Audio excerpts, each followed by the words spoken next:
ꯁꯦ ꯀ꯭ꯔꯤꯁꯅꯄꯨꯔꯗ ꯑꯩꯈꯣꯏ ꯏꯄꯥꯝꯗ ꯌꯨꯝꯒꯤ ꯑꯄꯥꯟꯕ ꯌꯣꯡꯆꯥꯛꯅꯤ ꯐꯖꯁꯤ ꯌꯦꯡꯉꯨ ꯁꯤꯗ ꯆꯥꯛꯈꯨꯝꯗ ꯆꯔꯣꯡ ꯑꯃꯇꯪ ꯄꯨꯔꯛꯑꯦ ꯁꯣꯝꯗ ꯍꯣꯜꯗꯁꯨ ꯊꯝꯃꯝꯃꯦ ꯆꯥꯛꯈꯨꯝꯁꯦ ꯁꯥꯕꯅꯤꯅ ꯌꯥꯡꯅ ꯂꯤꯕꯗꯣ ꯂꯣꯕꯗꯣ ꯌꯥꯡꯅ ꯂꯣꯈꯤꯅꯤ ꯍꯥꯏꯅ ꯂꯤꯈꯤꯅꯤ ꯍꯥꯏꯅꯅꯦ ꯆꯥꯛꯈꯨꯝꯗ ꯄꯨꯁꯜꯂꯛꯇ꯭ꯔꯦ ꯆꯔꯣꯡ ꯑꯃꯇꯪ ꯄꯨꯁꯜꯂꯛꯑꯦ ꯑꯗꯣ ꯌꯦꯡꯉꯨꯅꯦ ꯃꯔꯨꯝ ꯈꯨꯠꯆꯥꯡꯁꯦ ꯇꯣꯡꯉꯦ ꯐꯖꯅ ꯃꯃꯤꯠꯇꯧꯅ ꯐꯖꯗ꯭ꯔꯥ ꯆꯨꯝꯃꯤ ꯑꯄꯥꯟꯕꯅꯤ ꯃꯄꯥꯟ ꯍꯦꯛꯂꯦ ꯃꯇꯣꯟꯗ ꯌꯥꯝ ꯋꯥꯡꯅ ꯄꯥꯜꯍꯧꯔꯦ ꯑꯗꯨꯗꯤ ꯂꯥꯝꯕ ꯐꯪꯕ ꯋꯥꯏꯗ ꯌꯥꯝꯅ ꯋꯥꯡꯕꯅꯤꯅꯀꯣ ꯃꯤ ꯅꯦꯛꯑꯒ ꯍꯦꯛꯍꯟꯗ꯭ꯔꯗꯤ ꯌꯥꯔꯣꯏ ꯐꯖꯁꯦ ꯌꯦꯡꯉꯣ ꯑꯝꯇ ꯈꯨꯇꯣꯡ ꯂꯥꯛꯇꯣꯡꯁꯦ ꯂꯣꯏꯔꯦ ꯄꯨꯝꯅꯝ ꯄꯥꯝꯕꯤꯁꯤꯗꯤ ꯍꯥꯏꯐꯦꯠ ꯆꯥꯎꯔꯝꯃꯦ ꯇꯣꯃꯦꯇꯣꯒꯁꯤꯗꯤ ꯌꯥꯔꯝꯗ꯭ꯔꯦꯗ ꯌꯥꯔꯔꯣꯏꯗ ꯁꯤ ꯑꯣꯏꯁꯜꯂꯔꯣꯏ ꯁꯤꯁꯦ ꯀꯔꯤ ꯄꯥꯝꯕꯤꯅꯣ ꯃꯄꯥꯟ ꯁꯥꯔꯦ ꯈꯔ ꯍꯥꯞꯄꯤꯌꯨ ꯍꯥꯏꯇꯥꯔꯦ ꯑꯃꯗ ꯍꯣꯔꯦꯟ ꯁꯪꯉꯀꯥꯟꯗ ꯃꯄꯥꯟ ꯌꯥꯝ ꯁꯥꯔꯦ ꯑꯗꯒꯤ ꯊꯕꯤꯗꯤ ꯁꯤꯈ꯭ꯔꯦꯗ ꯌꯥꯗ꯭ꯔꯦ ꯒꯥꯖꯔꯁꯤꯁꯨ ꯑꯃ ꯌꯦꯡꯒꯦ ꯒꯥꯖꯔꯁꯦ ꯅꯍꯥꯟꯋꯥꯏꯗꯨꯗꯤ ꯄꯤꯛꯇ꯭ꯔꯨ ꯄꯤꯛꯄꯅꯦꯕ ꯑꯁ ꯆꯞ ꯃꯥꯟꯅꯔꯦ ꯌꯥꯝ ꯆꯥꯎꯔꯝꯗ꯭ꯔꯤ ꯍꯩꯃꯥ ꯂꯣꯏ ꯐꯨꯛꯇꯣꯛꯑꯒ ꯊꯝꯃꯝꯃꯤ ꯀꯅꯥ ꯊꯝꯃꯝꯃꯤꯖꯥꯠꯅꯣ ꯁꯨꯝ ꯑꯗꯨꯝ ꯎꯔꯛꯀꯗꯧꯗꯤ ꯃꯥꯜꯂꯤ ꯃꯁꯅꯥꯁꯦ ꯐꯖꯔꯤ ꯊꯕꯤꯗꯤ ꯌꯥꯗ꯭ꯔꯦ ꯂꯣꯏ ꯁꯤꯈꯔꯦ ꯑꯗꯣ ꯑꯣꯜꯁꯦ ꯃꯅꯥ ꯐꯖ ꯍꯟꯗꯛ ꯅꯣꯡ ꯈꯔ ꯆꯨꯔꯝꯕꯗꯣ ꯑꯗꯨꯅ ꯐꯖꯈꯠꯂꯛꯏꯅꯦ ꯑꯃꯨꯛ ꯏꯁꯤꯡ ꯈꯔ ꯍꯩꯔꯝ ꯇꯥꯔꯦ ꯌꯥꯗ꯭ꯔꯦ ꯑꯁ ꯀꯟꯗꯤ ꯀꯟꯗ꯭ꯔꯣꯃꯤ ꯑꯣꯜꯒꯁꯦ ꯑꯃ ꯐꯨꯛꯑꯒ ꯉꯁꯤ ꯆꯥꯔ ꯌꯦꯡꯉꯨꯁꯤꯔ ꯈꯪꯗꯦ ꯑꯣꯜꯁꯤꯡꯒꯁꯦ ꯌꯥꯗ꯭ꯔꯦꯗ ꯍꯩꯃꯥ ꯗ꯭ꯔꯦꯒꯟ ꯐ꯭ꯔꯨꯠꯁꯤꯗꯤ ꯂꯣꯏ ꯍꯥꯏꯗꯔꯒ ꯂꯩꯔꯝꯃꯤꯅꯦ ꯍꯩꯃꯥ ꯏꯄꯦꯝꯃ ꯀꯃꯥꯏꯅ ꯇꯧꯅꯤ ꯁꯤꯗꯤ ꯍꯥꯏꯗꯔꯒ ꯂꯩꯔꯝꯃꯤ ꯃꯈꯣꯡꯁꯦ ꯆꯦꯛꯁꯦ ꯊꯥꯡꯒꯠꯂꯝꯒꯦ ꯆꯩ ꯑꯃ ꯇꯧꯔ ꯉꯥꯛꯈꯠꯂꯝꯒꯦꯁꯦ ꯅꯠꯇ꯭ꯔꯗꯤ ꯌꯥꯔꯔꯣꯏ ꯌꯥꯗ꯭ꯔꯦ ꯑꯩ ꯀꯥꯕꯣꯛ ꯆꯦꯛꯁꯤꯅ ꯅꯪ ꯉꯥꯛꯈꯠꯄꯤꯔꯦ ꯃꯄꯥ ꯊꯥꯔꯛꯑꯒ ꯁꯦꯝꯍꯟꯒꯦꯁꯤꯁꯨ ꯌꯥꯔꯔꯣꯏ ꯑꯁ ꯉꯝꯗ꯭ꯔꯦꯗ ꯑꯣꯏꯁꯟꯕ ꯄꯣꯠ ꯆꯩꯁꯤꯡꯁꯦ ꯐꯤ ꯐꯧꯗꯣꯛꯈꯤꯒꯦ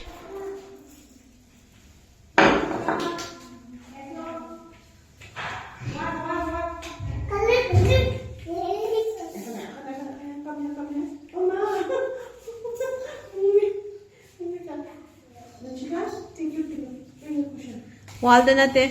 ताओ वालदा नते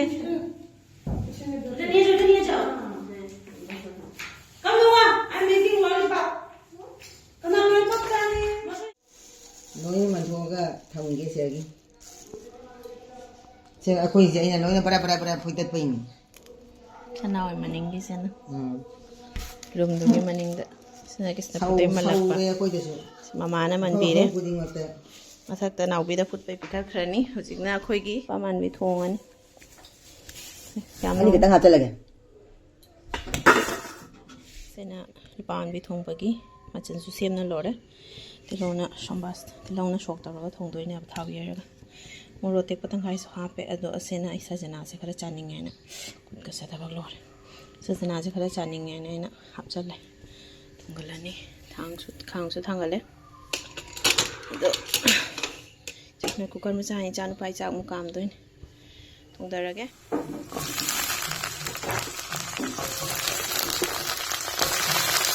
खनाउसे लै जादरे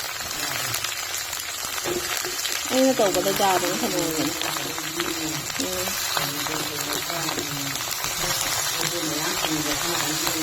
ꯖꯝꯕꯣꯗꯨꯒ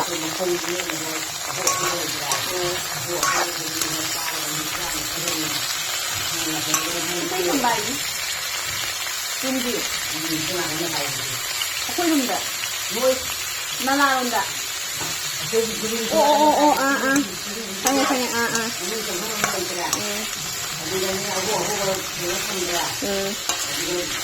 ꯀꯥꯈꯠꯂꯤꯕ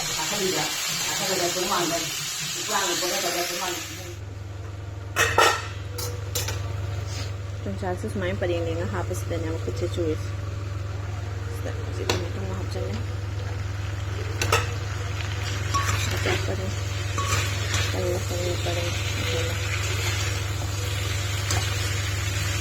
ꯀꯟꯅ ꯊꯥꯔꯒ ꯇꯧꯔꯒ ꯍꯥꯞꯄꯦ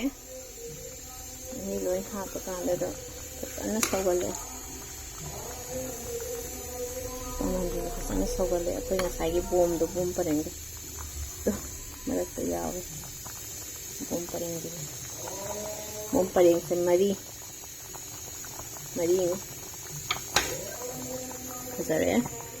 ꯇꯣꯉꯥ ꯀꯨꯞꯁꯨ ꯃꯦꯠꯇꯣꯏꯅꯤ ꯀꯩꯅꯣꯗꯨꯅꯤ ꯍꯟꯇꯥꯛ ꯑꯁꯨꯕꯗꯣ ꯁꯤꯅ ꯎ ꯃꯣꯔꯣꯛ ꯇꯤꯜꯍꯧꯒ ꯇꯧꯔꯒ ꯅꯥꯎꯕꯤꯅ ꯃꯊꯛꯇꯒꯤ ꯊꯣꯡꯉꯒ ꯄꯨꯊꯔꯛꯑꯦ ꯆꯦꯟꯁꯤꯟꯁꯦ ꯑꯂꯨꯅ ꯅꯝꯃꯕ ꯀꯩꯅꯣꯝ ꯇꯧꯏ ꯃꯍꯤꯒ ꯋꯥꯜꯂꯦ ꯃꯥꯏ ꯆꯦꯟꯁꯤꯟ ꯊꯣꯡꯕꯁꯦ ꯃꯍꯤ ꯋꯥꯜꯂꯦ ꯃꯍꯤ ꯑꯇꯩꯁꯨ ꯂꯥꯡꯍꯟꯒꯗꯅꯤ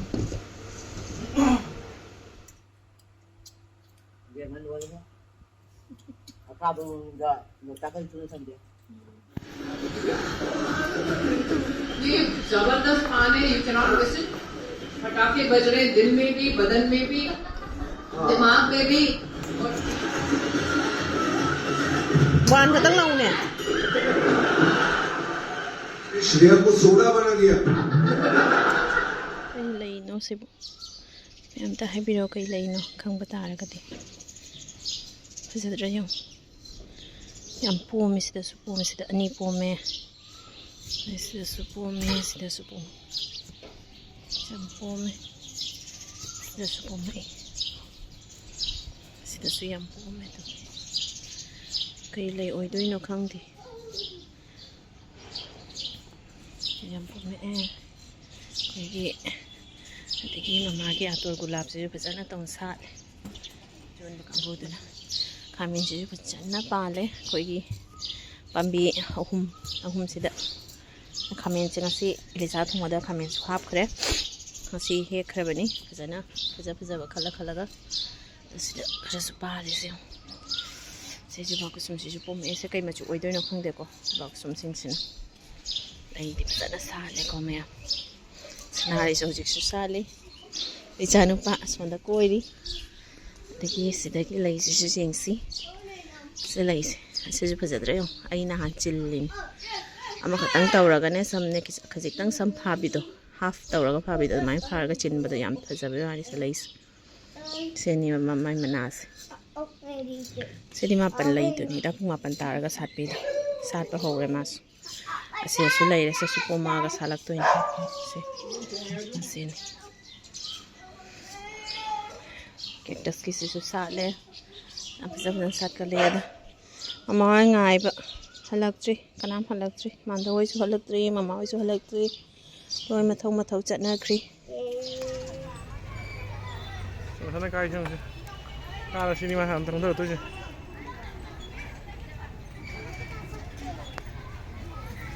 ꯉꯁꯤꯒꯤ ꯃꯊꯦꯜꯗꯤ ꯏꯂꯤꯁꯥꯅꯤ ꯑꯩꯅ ꯏꯆꯥꯅꯨꯄꯥ ꯄꯤꯖꯔꯤꯉꯩꯗ ꯏꯆꯥꯅꯨꯄꯥꯒꯤ ꯃꯄꯥꯅ ꯁꯦ